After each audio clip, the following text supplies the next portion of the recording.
Salut tout le monde et bienvenue pour une nouvelle plongée.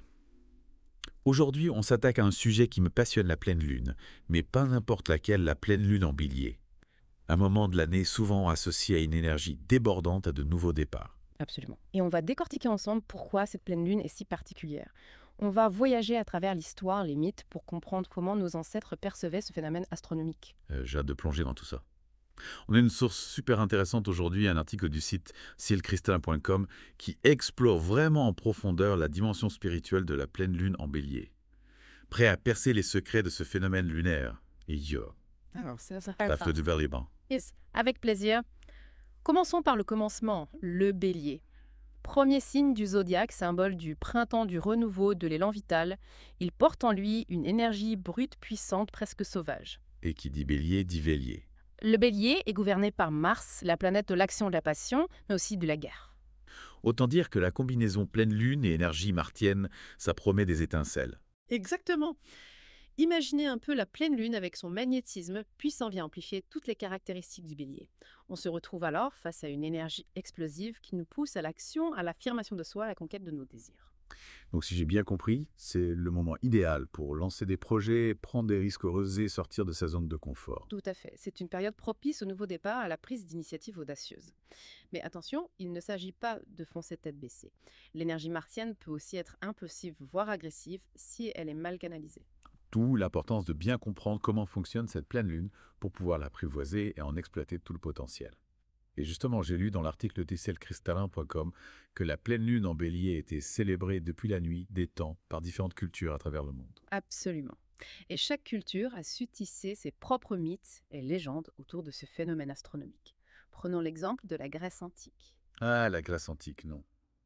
Avec ses dieux, ses héros, ses mythes fascinants. Pour les Grecs, la pleine lune en bélier était associée à Rhée, le dieu de la guerre. On l'honorait lors de rituels guerriers pour invoquer sa protection et sa force au combat. On raconte même que les guerriers attendaient cette pleine lune pour partir au combat, persuadés que son énergie les mènerait à la victoire. C'est incroyable d'imaginer l'importance que pouvait avoir la pleine lune dans leur quotidien. Absolument. Et cette association à la guerre, on la retrouve aussi dans la mythologie grecque. Le mythe de la toison d'or, par exemple, est indissociable du bélier. Jason et les Argonautes lancés dans une quête périlleuse pour retrouver la fameuse toison du bélier Chrysomalos. Un mythe qui met en scène le courage, la détermination, la poursuite de l'impossible. Exactement. Des thèmes qui font écho à l'énergie du bélier, vous ne trouvez pas. Ce désir hard de relever des défis, de conquérir ce qui semble inaccessible. C'est vrai. On retrouve cette symbolique forte dans beaucoup de récits mythologiques. Et ce qui est fascinant, c'est que cette symbolique dépasse les frontières de la Grèce antique. Si on se penche du côté des Celtes, on découvre une autre facette de la pleine lune en bélier. Ah, les Cétosophons. Un peuple réputé pour sa connexion profonde à la nature, au cycle des saisons, j'imagine qu'il va accorder une grande importance à ce phénomène lunaire. Tout à fait. Pour les Celtes, la pleine lune en bélier coïncidait souvent avec la fête de Beltane, un événement majeur qui marquait le début de l'été. Imaginez les feux de joie qui illuminent la nuit des chants des danses. C'était un moment de célébration de la vie, de la fertilité de la terre, du renouveau. On est loin de l'image guerrière de la Grèce antique. C'est vrai. Et pourtant, on retrouve toujours cette idée de puissance, de force vitale qui explose avec l'arrivée du printemps. La pleine lune en bélier, c'est un peu comme un signal qui annonce le réveil de la nature après l'hiver. Deux cultures, deux visions du monde, mais une même fascination pour ce phénomène céleste. Et en parlant de vision du monde, qu'en est-il des cultures orientales? Les cultures orientales offrent un autre éclairage intéressant sur cette pleine lune, si on prend l'exemple de la Chine. Même si la fête de la mi-automne ne tombe pas toujours en bélier, elle partage des thèmes communs. Ah oui, comme. La récolte, l'abondance, la famille réunie sous la lumière de la lune, des célébrations ancrées dans la gratitude pour les fruits de la terre et le partage avec les êtres chers, c'est une énergie différente, mais tout aussi puissante que celle que l'on retrouve dans les cultures occidentales. C'est fascinant de voir comment un même phénomène astronomique peut revêtir des significations si différentes selon les cultures. Mais au fond, on retrouve toujours cette idée d'un moment charnière, un point tournant dans l'année. Exactement. Et c'est ce qui rend cette pleine lune si spéciale.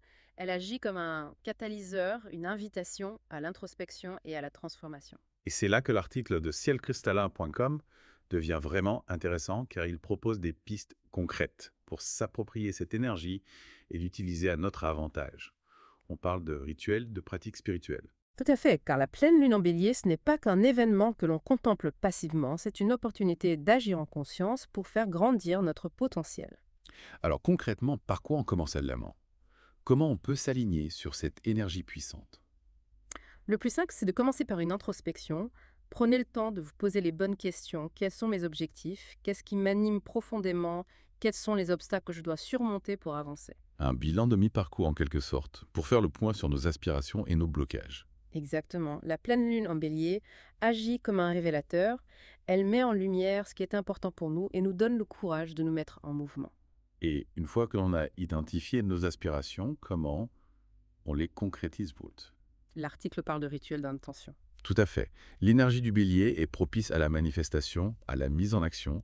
Écrire ses intentions sur un papier, les formuler à voix haute, visualiser son objectif, étant des pratiques simples mais puissantes pour donner vie à nos désirs. C'est un peu comme si on plantait des graines dans la terre fertile de la pleine lune en espérant les voir germer et s'épanouir. Exactement. Et pour maximiser les chances de réussite, l'article conseille de s'appuyer sur des rituels de libération. Des rituels de libération, qu'est-ce que c'est dur? Il s'agit de se débarrasser de tout ce qui entrave notre élan vital, de ce qui ne nous sert plus, les pensées négatives, les peurs, les doutes, les relations toxiques. Un grand nettoyage de printemps en quelque sorte, Day. Mais comment on fait concrètement, Day? Il existe de nombreuses techniques. Écrire sur un papier ce que l'on souhaite laisser partir, puis le brûler en imaginant ces choses disparaître avec la fumée méditée, en visualisant une lumière purificatrice qui nettoie notre être, pratiquer une activité physique intense pour transmuter les énergies négatives en énergies positives. Des techniques variées pour répondre à tous les profils Lex et Béalice. Et en parlant de profil, l'astrologie a-t-elle son mot à dire dans tout ça? Bien sûr, chaque signe du zodiaque va vivre cette pleine lune de manière unique. Ah oui.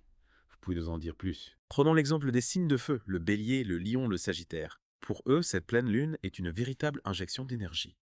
Ils vont se sentir pousser des ailes, prêts à déplacer des montagnes pour réaliser leurs rêves. Une période idéale pour passer à l'action. Et pour les signes de cancer, scorpion, poisson, quel est l'impact de cette pleine lune d'eau?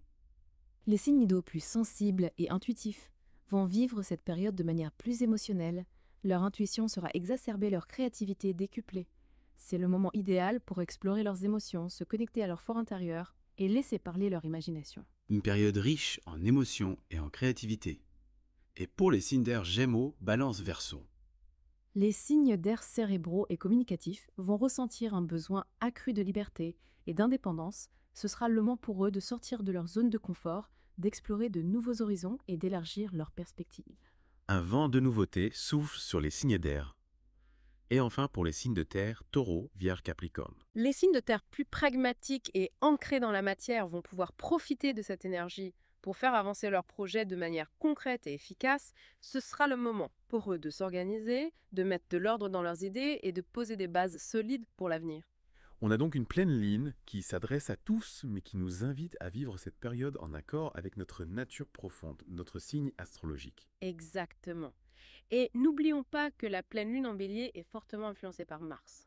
Ah oui, c'est vrai, on a parlé de Mars tout à l'heure, mais on n'a pas vraiment exploré son influence sur cette pleine lune. Qu'est-ce que cela signifie concrètement d'avoir une pleine lune en bélier teintée par l'énergie martienne? Eh bien, Mars, c'est l'action brute, l'énergie impulsive combinée à la fougue du bélier. Ça donne une période où on a envie de bousculer les codes, de foncer tête baissée. Autant dire qu'il faut savoir gérer cette énergie avec discernement. On risque vite de se retrouver à courir dans tous les sens sans trop réfléchir. C'est exact, d'où l'importance de canaliser cette fougue martienne. L'article de cielcristallin.com propose d'ailleurs des pistes intéressantes. Ah oui, quels sont-elles, feu? Le sport, par exemple, est un excellent exutoire. Une bonne séance de sport permet d'évacuer le stress, de libérer les tensions et de canaliser l'énergie physique de manière positive. Rien de tel qu'une bonne dose d'endorphine pour retrouver son calme. Exactement. Et pour ceux qui ne sont pas très sportifs, il existe d'autres alternatives. La pratique d'un art martial, par exemple, peut être une excellente façon de canaliser l'énergie martienne de manière plus disciplinée et constructive. Intéressant. On retrouve cette idée de maîtrise de soi, d'alignement entre le corps et l'esprit. Tout à fait. Et pour ceux qui préfèrent les activités plus calmes, plus introspectives, la méditation peut être une grande aide. Je pense notamment à la méditation active, comme la marche méditative ou le yoga dynamique, des pratiques qui demandent concentration et maîtrise de soi, tout en permettant de canaliser l'énergie physique. On est loin de l'image impulsive du bélier.